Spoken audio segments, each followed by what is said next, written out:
Kisruh yang terjadi antara Baim Wong dan Paula Verhoeven di tengah proses cerai yang masih berlangsung akhirnya kembali memasuki babak baru.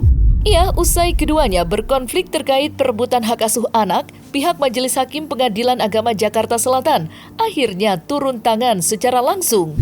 Diketahui pada 21 Maret 2025, pihak Majelis Hakim menyidak atau melakukan pengecekan ke kediaman yang ditempati oleh Baim dan juga Paula.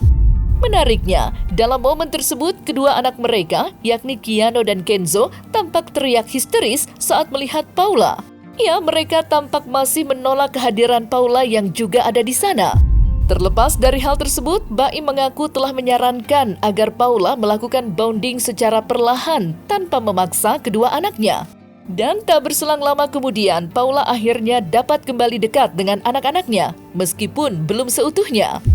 Dan untuk mengetahui update terkait itu semua, maka inilah 5 update terkait perebutan hak asuh anak Baim Wong dan Paula Verhoeven, versi Cumi Top 5.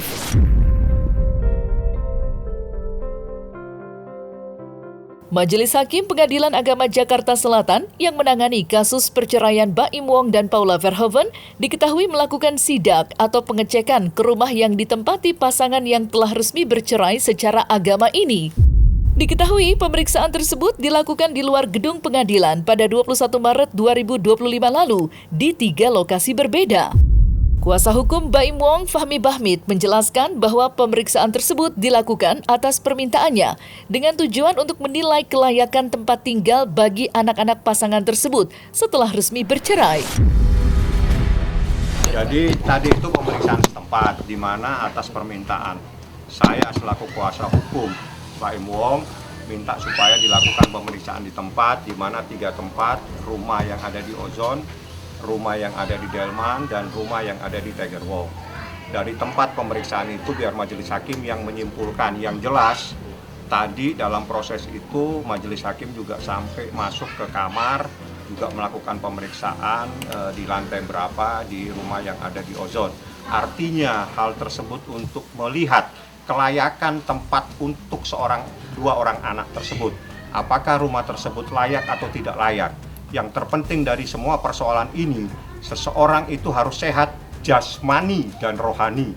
Apabila ada salah satu yang tidak sehat, baik jasmani atau rohani, tidak harus mendapatkan hak hadona. Jadi dilarang seseorang mendapatkan hak hadona apabila ditemukan adanya tidak sehat secara jasmani, seperti itu. Ini sebenarnya permintaan saya sebenarnya sama pengacara mereka, sama pengadilan ketika pengadilan baru 2 kali 3 kali. Datang deh, saya bilang. Daripada saya yang beropini sendiri, kejadiannya seperti apa, yang satu membela, yang saya seperti bukan begitu. Datang deh. Jadi tahu semua sendiri. Akhirnya mereka datang dengan niat baiknya melihat sendiri kok. Dan bukannya kita menghalangi untuk ini, enggak. Saya mengajarkan yang baik setiap hari secara.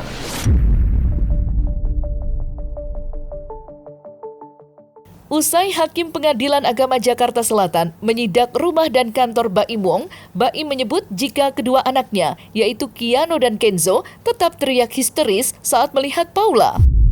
Dan itu semua disaksikan sendiri oleh hakim yang tengah menyidak kediaman mereka. Baim juga tadi udah ketemu, anak-anak juga datang, begitu anak-anak datang juga dalam keadaan berteriak dan tidak mau, artinya masih ada penolakan dari anak-anak. Anak-anak jangan dipaksa, jangan dijadikan objek. Anak-anak juga punya hak untuk menentukan, walaupun dia anak belum memayis, belum 12 tahun, tapi dalam situasi tertentu, berdasarkan surat edaran Mahkamah Agung, berdasarkan jurisprudensi Mahkamah Agung, sekarang yang terpenting itu adalah apa yang terbaik buat anak-anak, bukan apa yang terbaik buat orang tuanya. Itu adalah perkembangan dalam proses hak asuh anak. Ya tidak mau. Anak-anak tidak bisa dipaksa, dia tidak mau, dia nolak. Tidak mau sama ibunya? Tidak mau dengan ibunya. Jadi aneh bagi saya apabila seorang anak tiba-tiba menolak kehadiran ibunya. Ada apa terhadap ibu tersebut sampai anaknya pun menolak, apalagi suaminya sudah jelas pasti menceraikan. Ya, anaknya saja menolak. Di tengah isu yang menyeruak, Baim Wong sempat dituding sengaja menghasut anak-anaknya untuk membenci ibunya. Namun dalam kesempatan ini, Baim Wong tampak membantah tegas.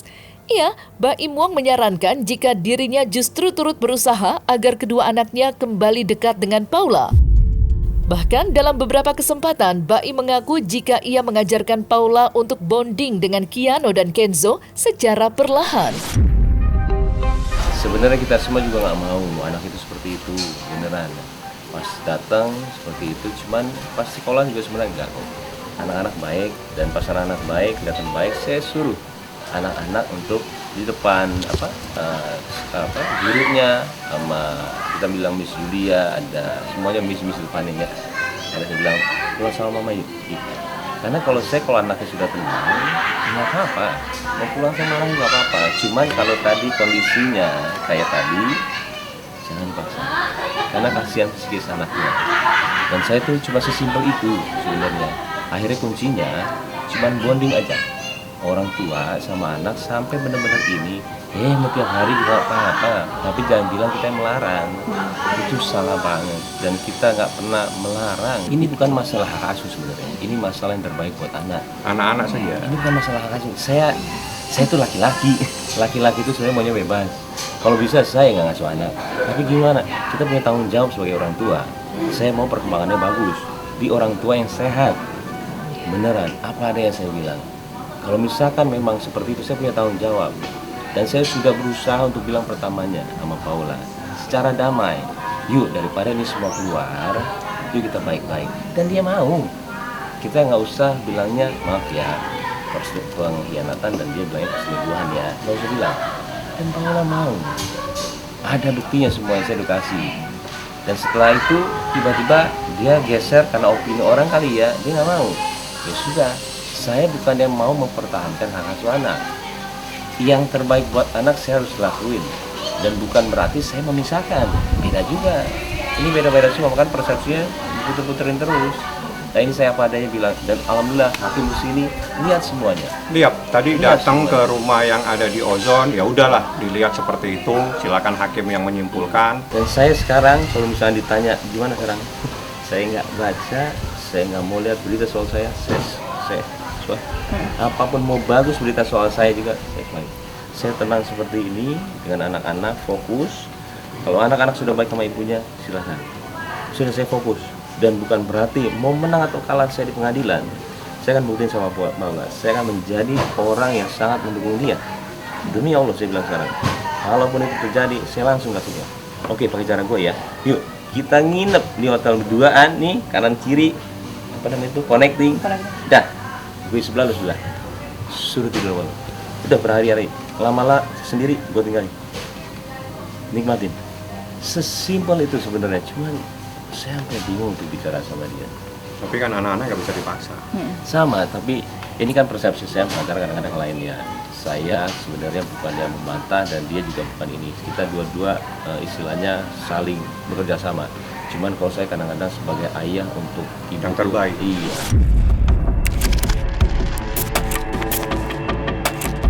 Beberapa waktu lalu, melalui media sosialnya, Paula Verhoeven tampak memamerkan momen kedekatannya dengan Keanu dan Kenzo. Ia usai video penolakan Keanu dan Kenzo terhadap Paula viral, sepertinya Baim dan Paula benar-benar melakukan kerjasama agar kedua anaknya dapat bonding dengan ibunya itu. Lantas, seperti apa momen kedekatan Paula dengan Keanu dan Kenzo? Dan bagaimana perasaan Paula usai kedua anaknya sudah mulai kembali dekat dengan dirinya? I love you. Kamu mau sama mama? Apa sayang? Masih Mau apa? Kamu masih mau sama mama? Iya sama mama kok. Mama masih mau di sini emang. Makasih kakak. I love you.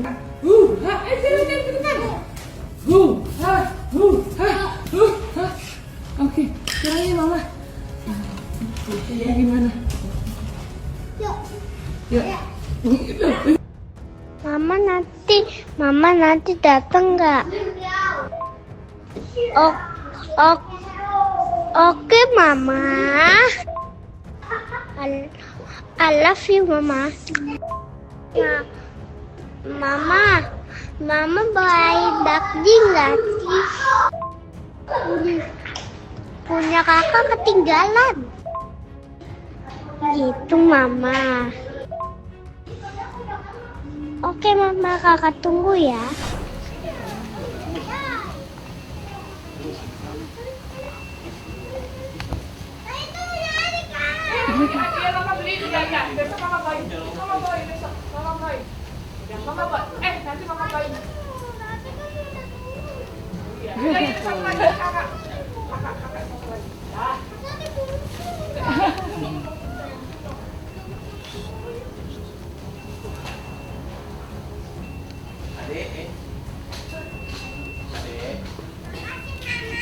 Sama sayang. Assalamualaikum.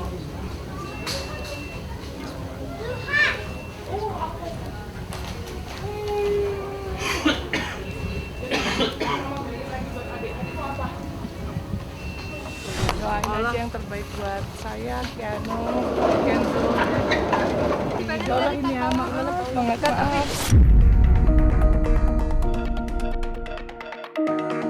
Dalam kisruh perebutan hak asuh anak, psikolog Nur Cahyati menyarankan Baim Wong dan Paula Verhoeven untuk bekerja sama dalam mengasuh kedua anaknya. Ia, meskipun rumah tangga mereka retak, Nur Cahyati menyebut Baim dan Paula harus tetap bekerja sama sebagai orang tua agar anak-anaknya tak memiliki trauma di kemudian hari. Lantas, seperti apa saran lengkap dari psikolog Nur Cahyati terkait parenting Baim dan Paula di tengah proses cerai mereka? Sejatinya anak-anak ini tetap membutuhkan kehadiran kedua orang tuanya dalam hidup mereka.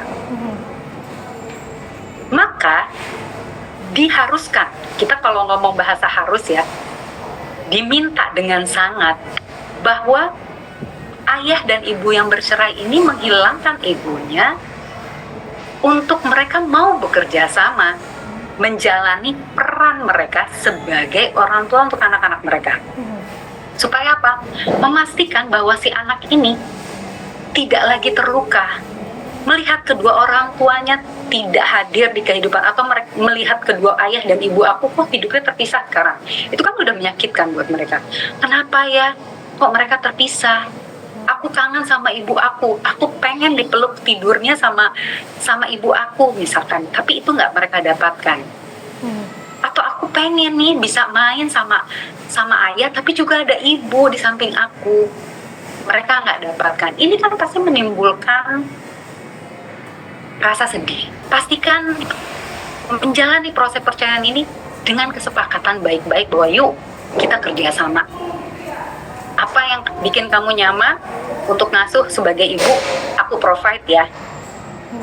Dan tolong bantu juga aku ingin mengasuh sebagai ayah dengan nyaman dari sisi seperti ini, dengan cara seperti ini. Itu gitu. Jadi sudah lagi, nggak usah lagi membahas kesalahan masing-masing yang sudah lewat. Oh, memang ini sudah dalam proses perceraian. Harusnya seperti itu sebagai orang tua. Menghadapi anak-anak yang sedang mengalami proses perceraian yang tidak baik-baik saja, pasti dibutuhkan treatment atau perlakuan yang cukup berbeda dibandingkan anak-anak yang dalam kondisi menghadapi perceraian yang baik-baik saja, gitu ya. Kalaupun memang tim ini datang, mereka tidak punya kepiawaian terkait dengan kondisi psikis anak. Saya khawatirnya justru itu mereka tidak mampu menampilkan sikap-sikap yang membuat si anak ini nyaman untuk bercerita, gitu ya, jujur, mengungkapkan isi hati dan perasaan anak ini dengan terbuka, dengan nyaman. Pasti ada ketakutan, ada kekhawatiran, yang pada akhirnya membuat mereka juga jadi enggan terbuka. Itu bisa saja terjadi.